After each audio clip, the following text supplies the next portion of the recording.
So life is good. So we survived the onslaught of what love really isn't. Now, I'm happy that there are people that are in love. I am joyful beyond measure about that. But, oh, Lord, by the time Valentine's Day is over, I am just so through, you know? So, thank you for letting me purge my soul. Thank you for taking my confession. We're good now. But I think this concept of love is such a fascinating topic. And it's one that so many people get so wrong. Have you noticed that? We talked about this last week a little bit about sort of the conceptions that we have and the mythologies that we grow up with, and that we are somehow enchanted to believe that that you're an incomplete person within yourself, but someday your perfect other will come along and you'll fall in love and you'll live happily ever after in a blissful state with little birds that chirp.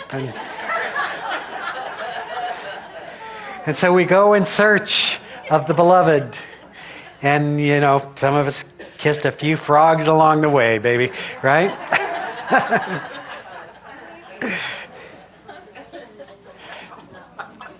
So we're going to take a look at love as a spiritual quality of the divine that is not conditioned. I sometimes refer to it as a state of grace. It is that givingness of spirit, as Ernest Holmes said, that this idea that life is so full of itself, it has to express into being, and it expresses in and through and as all creation. And so there is a state of being at one, which we might call love. It is not dependent upon circumstances, it is not dependent upon behavior, it is not dependent on the outer. It is an inner state of being that is expressing. So we looked at how the journey begins, I believe, really begins when we start to learn how to love ourselves.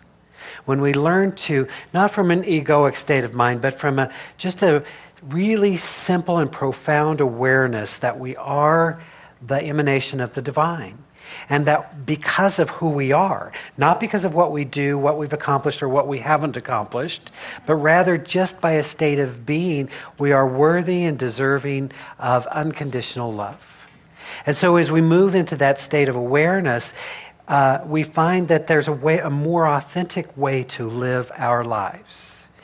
Back when I was concerned with what other people thought about me, I used to try and do all kinds of things to make people love me, which was from a fundamental idea that I wasn't lovable, but maybe I could fool you.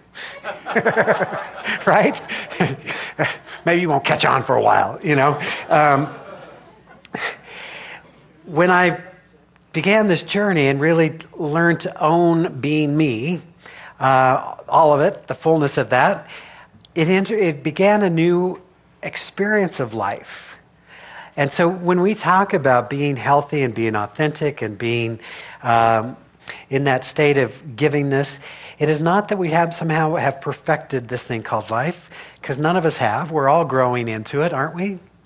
But it is that coming to that awareness and understanding. And so when you start there, when you get okay with you, then miraculously you get okay with others. And it opens up a new way of being in relationship, whether it's that primary relationship or just with others in general. I always find that as I became less judgmental of myself, a funny thing happened along the way. I had far less judgment about other people. Isn't that amazing? You know, somehow the mirror got cleaned up a little bit. And so I was much more generous in my approach to reality. Today I wanted to look at this wonderful idea around loving our community. And so community is a really interesting concept, isn't it? We refer to community in all kinds of different ways. Sometimes we talk about community as a location where you live. Sometimes we talk about community as affinities, people that you have something in common with. might say we're going to outreach to the Hispanic community. Sometimes we identify it by other, there's all different types of community. We happen to be together in spiritual community. I was sharing, I happen to be a member of the LGBT community. Shocking, I know that for big disclosure.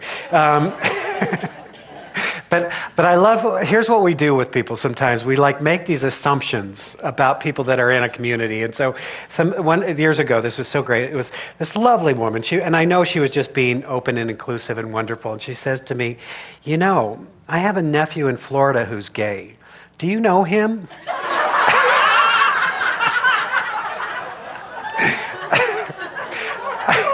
It's like, yeah, we have the secret network.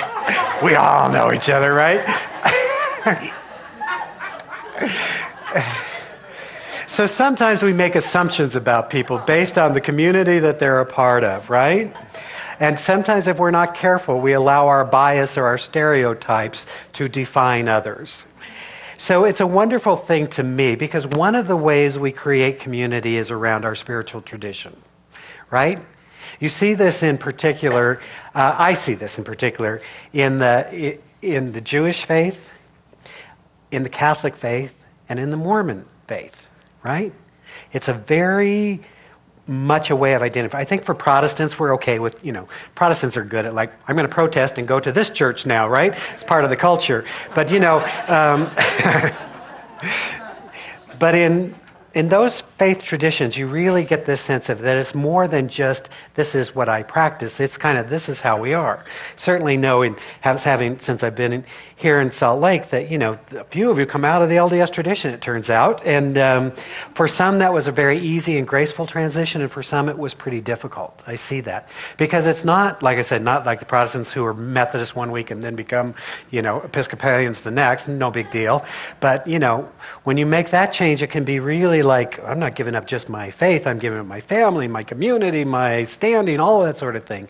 So, but at the heart, we still kind of stay with that affinity. So in looking at what does it mean to be a part of our community, I was thinking what is it that defines us? You're not born into it, right? Most of us, there's a few, but most of us came into this community by trying other spiritual traditions and said, wow, look, there's other crazy people just like me. Unique, that's the word I was looking for, thank you.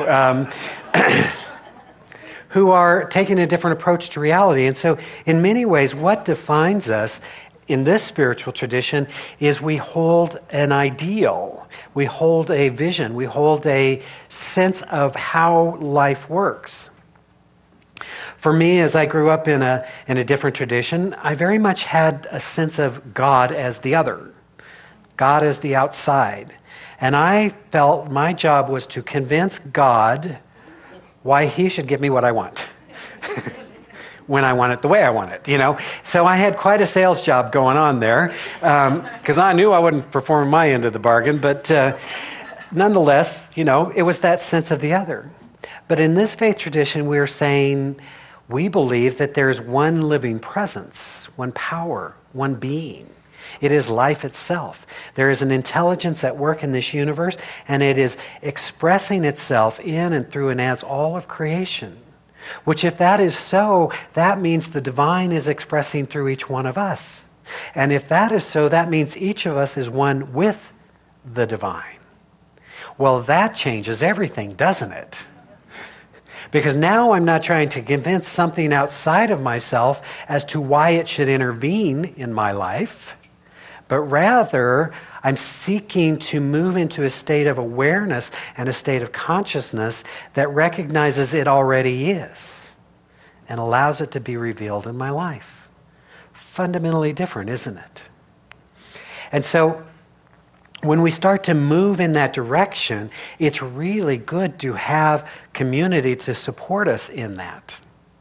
Because it's easy to be bombarded by the messages of the world to continually think that our good somehow lies outside of ourselves, rather than understanding that our good is a spiritual quality, and as we move into harmony and into resonance with the truth of who we are, we naturally attract into our experience those things that reflect our wholeness, our love, our joy, our beauty.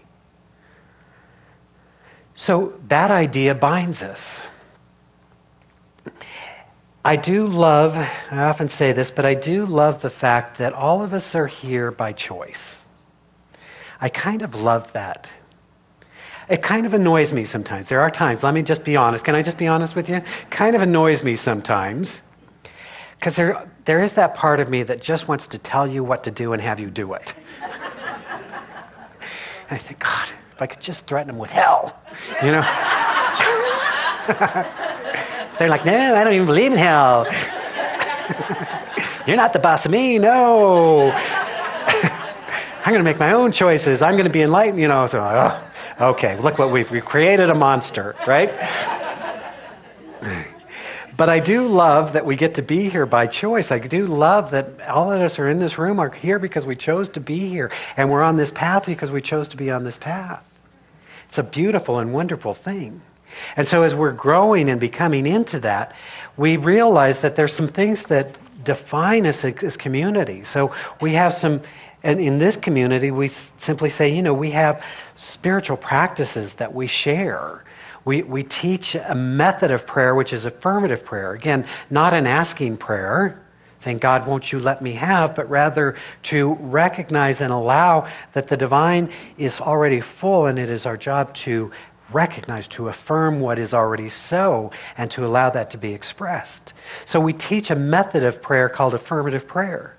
We believe that spiritual practice is important, and so meditation and visioning helps ground us in the spiritual essence of who we are. We believe that gracious giving is an integral part of our lives, to live, to give from a place of joy and a place of overflow. We also believe that it is wonderful and empowering to be of sacred service to each other, to this idea that is larger than ourselves. And then we also believe that study is an ongoing practice. Most of us don't get it in the first 30 minutes. Some of us find ourselves continually enmeshed in the philosophy and the teachings in that way of thinking, because it is contrary to what the world is telling us all of the time. So we have to be in that state of awareness, and that's what spiritual community does then, is it supports us in realizing our own divinity and sharing that process and learning to grow and to become. So we set forth some simple ideas of what kind of principles, what are our guiding principles. And so we have a few, one of which is open, honest, I like to say compassionate communication. And I've just had such an awareness of what we're really asking people to do. You know, I got involved in consciousness work almost 30 years ago, and began to take some courses and learn some things, and they began to teach me some really radical ideas. And those radical ideas were, I'm responsible for my life. Not just the good parts, you know, but the whole mess, right? And so if what was going on in my life was a reflection of who I was, that if I wanted to change what was going on in my life, I would have to do some inner work to have that be different. And I began to understand that I was carrying some blocks to my good. I was carrying some belief systems in my consciousness that were limiting my realm of possibility, and that if I wanted to have a greater experience of life, I had to expand my belief system. So I started that work 30 years ago, and as I began to realize that my thoughts and my words and my actions all lined up with my consciousness to create reality, life got exciting and fun and challenging and all of it, right? So I've been doing it for a while, so I forget from time to time that not everybody in the world does that, right? And so this thing called open, honest, loving communication can be difficult. I forget that sometimes. Sometimes I think I may be a little too blunt in my let's just get to the truth, but that's okay. It comes from a loving space. But I realize that sometimes when we do that, when we say what's on our mind, other people may get their feelings hurt. Now, it's never my intention to hurt anyone's feelings, but I've also learned that what you think and what you feel is not my problem. What I think and feel is my problem, right? And so I'm fascinated by this as we're learning as a community. We say, let's have open, honest, authentic conversation. And that means sometimes we say, wow, I didn't like that. What? Right? Because what does the world say? No, let's all just agree. Let's all just smile and nod. And then go do our thing, to subvert, right? So let's practice our well-developed sense of passive-aggressive behaviors, Let's all this crazy stuff because we can't just sit in what we're feeling and say, here's how I feel. So I forget that that's not the easy thing, but I love being in community where that's something we practice, not something we've perfected, but something that we practice. We say it's important. It's important. We even have a line in our membership agreement that says, if I experience personal upset with another, I go directly to that person in hoping to seek resolution. Now that's just crazy talk, right?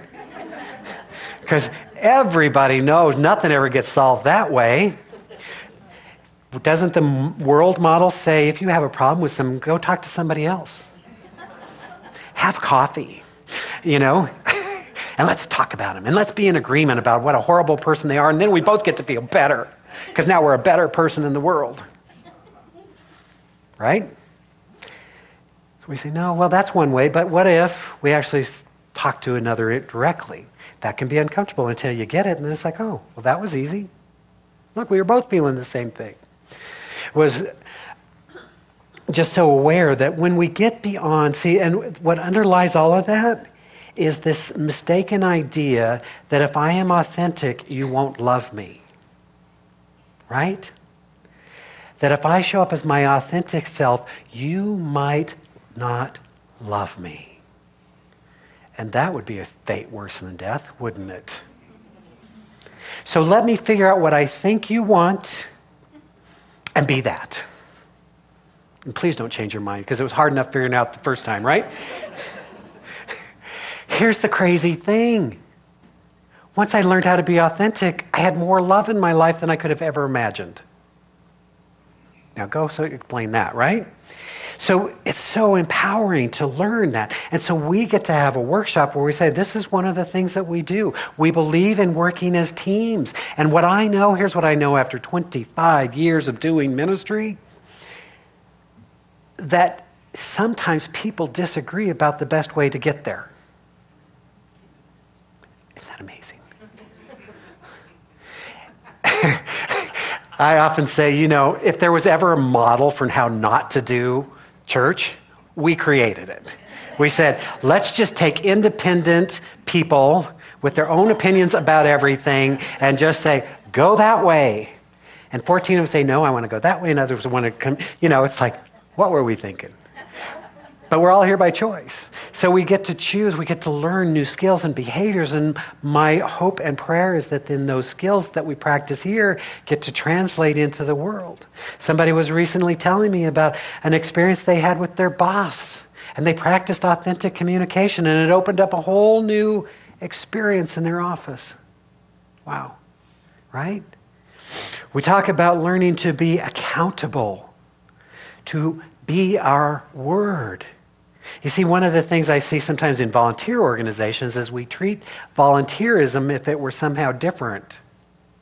And so that if somebody says, I agree to be there, that they have the same responsibility to renegotiate if they can't be there. Right? Doesn't that make sense? My hope and prayer, let us pray, is that you don't only show up for something you said you would do because you're getting paid to do it. Right? So this practice, it's all practice. And we create a great workshop called Life, a little macrocosm of life to learn to be growing and becoming. We also say demonstration matters, which is to say, Jesus said it this way, he was more eloquent, but he said, by your fruits you shall know them. It's not what you talk about, it's not what you say you believe, it's what's showing up in your life that really says what you believe. I learned this early on. Somebody said to me, if you want to know, I would say, I'm really committed to this or whatever, and they said, you know what, Marty? Show me this is back in the olden days, show me your checkbook. Some of you remember those. And show me your calendar. I'll tell you what you're committed to. Oh, right? Where do you spend your money? Where do you spend your time? Those are great indicators of what you're really committed to. I had a realization that I could say I was committed to my spiritual life, but if I didn't practice meditation, then I was committed to something else, right? So it's a wonderful thing just to say, hey, now we're not asking for perfection, as evidenced by that last statement. I gotta get these teeth fixed here. It's the problem with wooden teeth. They swell and do all kinds of weird things after a while. Right? We're not asking for perfection, but we are asking that we be willing to look and to say, if I say I believe in abundance and yet my life is reflecting something else, all it means is not that I'm living in a different universe, it's that I haven't created mastery around how do you do it. Good news is we have all kinds of classes all the time on how do you do it, right? So that our lives more and more become a reflection in the outer of what we believe in the inner. It's a beautiful thing. We talk about being vision facilitators, that we hold a vision, that we're not making things happen, but we're always seeking to say, what's the vision of possibility? Just had a meeting this last week, and I said, I've been waiting 5 years to have this meeting about a compassionate care ministry, about how we can take that next step in terms of care for our community. Why did it take 5 years? Because it took 5 years. I don't know why, but that's what it takes. This is what I have to remember. Oh my God, I was just going through some folders, and I pulled out this folder. It was dated in January of 2000. And I pulled out all this work, and I was going to kind of do this State of the Union address to the community that I was serving at this time. And it kind of freaked me out because it looked almost identical to the list that I'm presenting to the Leadership Council this afternoon. It's like, oh, God, I've made progress over 15 years. But it also reminds me that we're always in this process. There's certain things that we do as spiritual community. Sometimes I feel like we're playing whack-a-mole, kind of get this little area working over here. It's like, we're on it, and then, but that's okay. Because here's the thing. This idea of community is a living organism. I got to ask earlier, so I'll do it again. How many of you I've been here 5 years this week. Amazing. Starting my 6th year. I know. Can you believe it? How many of you have been here 5 years? Raise your hand. How many of you have been 10 years? How many of you have been 20 years? How many have been 30? How many have been 40? There's only one. He was at the earlier service. One of our founding members. He was like 15, Maybe 18. I think he was supposed to be 18.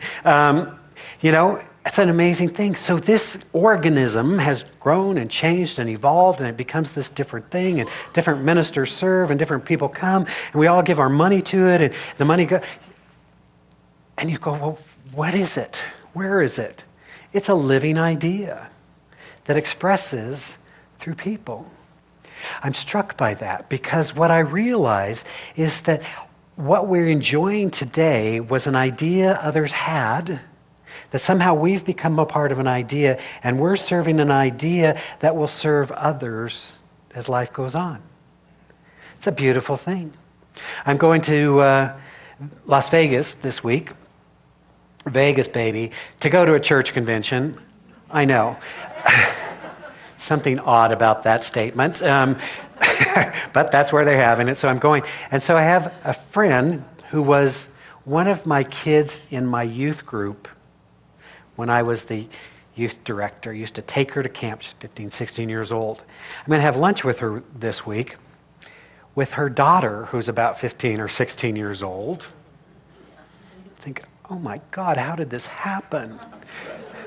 How did I get so old?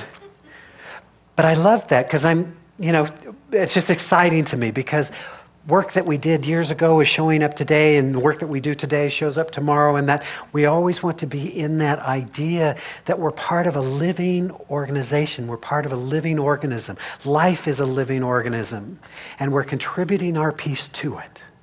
And it is supporting us in growth and becoming.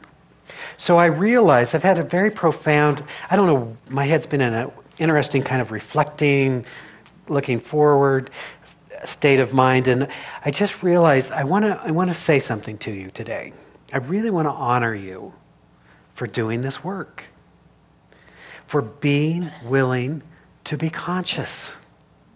As I said, I started this 30 years ago, and so sometimes it's so part of my life that I forget that this is not always easy. It's not always easy to say, that hurt. What am I feeling? It's not always easy to say, I am responsible for the life I'm creating. It's not always easy to go down this pathway when much of the world is telling us something very different. So I just want to honor you for being on this path. I also wish you would have known this sooner, but you should just know this is a path that you don't get off of. Then it wouldn't have been nice if there was a sign, warning, before you step on this path. Now, you can take all kinds of detours. Trust me, I can show you some great scenic spots. You can take all kinds of detours, but ultimately, it's my belief that once you step on this path called conscious living, you have set yourself up.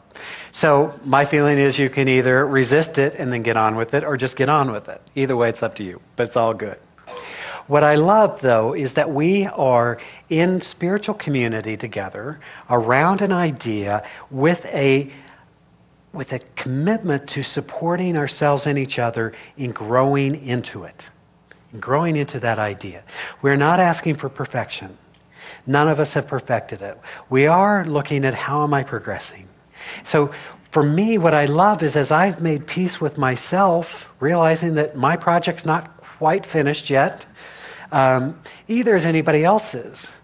But how wonderful and joyous and fabulous it is that we can say, as we do every Sunday, we're on this journey together.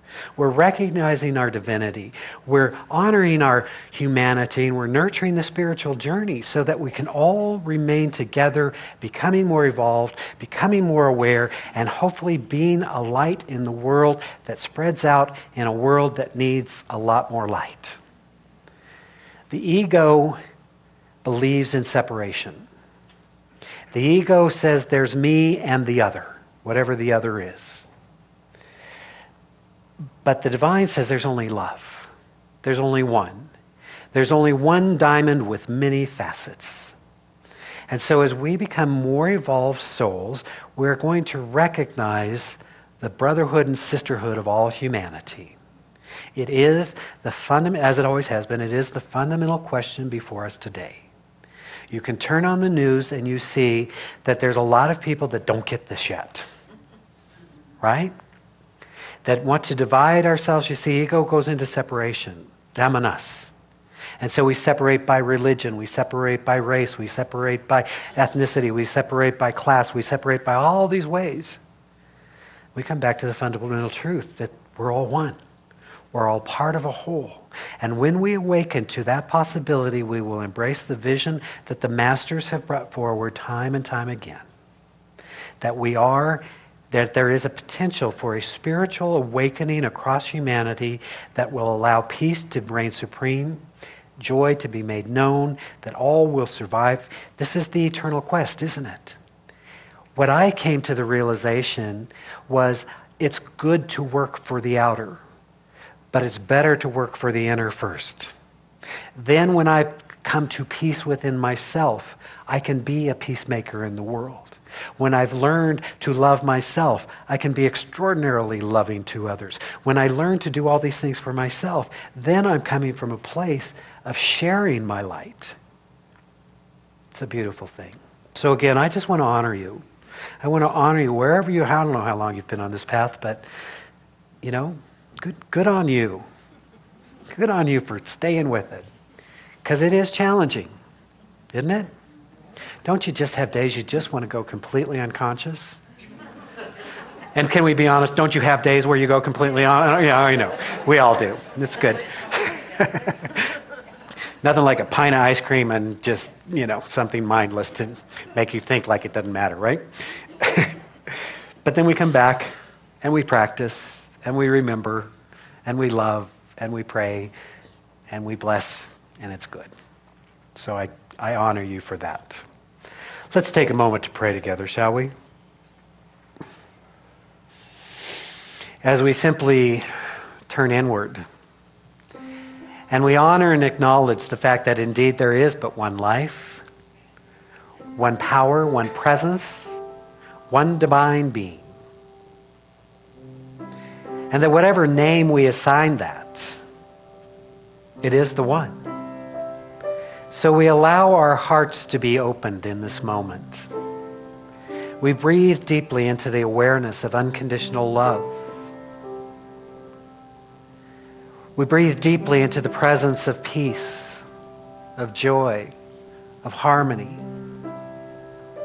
We recognize and know in this very moment that indeed this very intelligence that is the thought impulse behind the beating of our heart and the breathing of our lungs is one with that which has created the stars and the galaxies. How good it is to remember the oneness of all life. And as we do so, we join with the Master when he says that in this presence I live and move and have my being. We remember the truth that right here, right now, by our divine inheritance, we are experiencing wholeness. And we allow that wholeness to reveal itself as health, as well-being, as vitality. We remember that we live in an abundant universe and we allow ourselves to experience joyous prosperity, fully giving, freely receiving of the entire bounty that is life itself. We know that we are love's extension of itself, and so we allow our relationships to be healed and transformed. We fully forgive ourselves. We fully forgive those who we perceived as harmed us. We move into the awareness and the recognition of the divine as our very life and being. We are made whole. Simply invite you to breathe into this awareness, into the spiritual understanding that is transcendent of circumstances, that is transcendent of conditions, to know that there is a place of peace and a place of power, resident always. And so we choose in this moment to live more fully from this place. We know that we are blessed beyond measure. And as we recognize this blessing, we simply extend a blessing. We bless this spiritual community. We bless this divine idea which continues to unfold, which continues to stand for light, for love, for truth, for beauty. We extend that blessing to our brothers and sisters around the planet, that each and every one might awaken to their own divinity, that we might collectively recognize our oneness, our unity, the love that is inherent in all. So we're holding that high vision for a planet at peace, for a world that works for all. And as always, we bless all faith traditions. We bless all priests, all rabbis, all ministers, all teachers of every faith and every faith tradition. Reminded that where two or more are gathered, the presence of the I Am is there. How good it is to know there are many pathways to the divine. So I'm just standing in a state of gratitude in this moment as I recognize the truth that God is and all is well. And so with the joyful and grateful heart, I simply give thanks for this inner awareness and know that even as I speak this word of truth, that perfect manifestation comes forth in perfect timing and in divine right order. So I name it good and very good. I simply give thanks for it, as together we say, so it is.